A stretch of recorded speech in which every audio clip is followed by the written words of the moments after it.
If you want to register a non-governmental organization in Kenya, it has to be because you want to pursue noble causes. This can be in relation to health, it can be in relation to other basic needs, it can be in relation to education, religious purposes.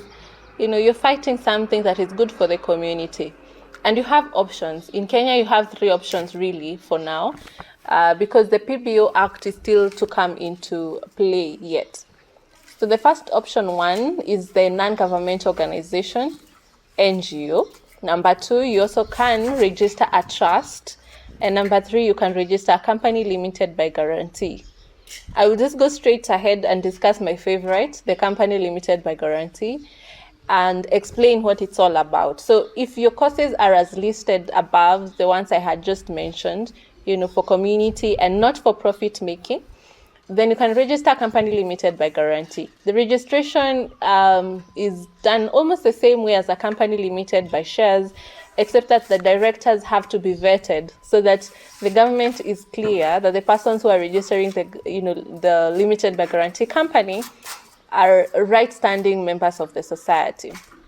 Having said that, you need to look for guarantors. People who can guarantee liability up to a certain kind of amount. It can be as little as 2,000 or as much as they wish. Whatever amount has been guaranteed determines the level of liability.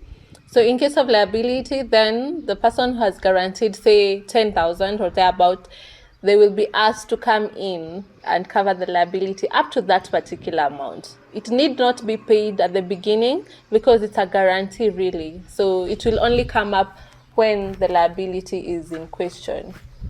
An advantage in relation to company limited by guarantee is that it carries the advantages of a company.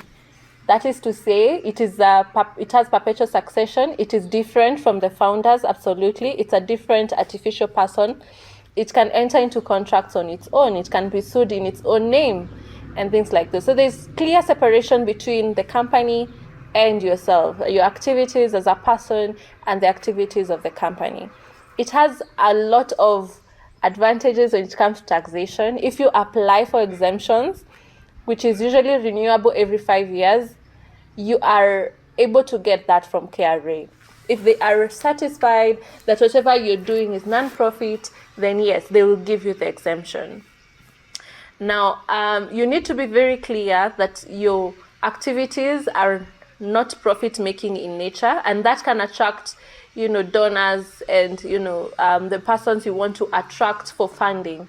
So it's a very good vehicle. You should consider a limited by guarantee company, even more, in my opinion, than a trust or even an NGO itself, because of the timelines involved and the steps involved.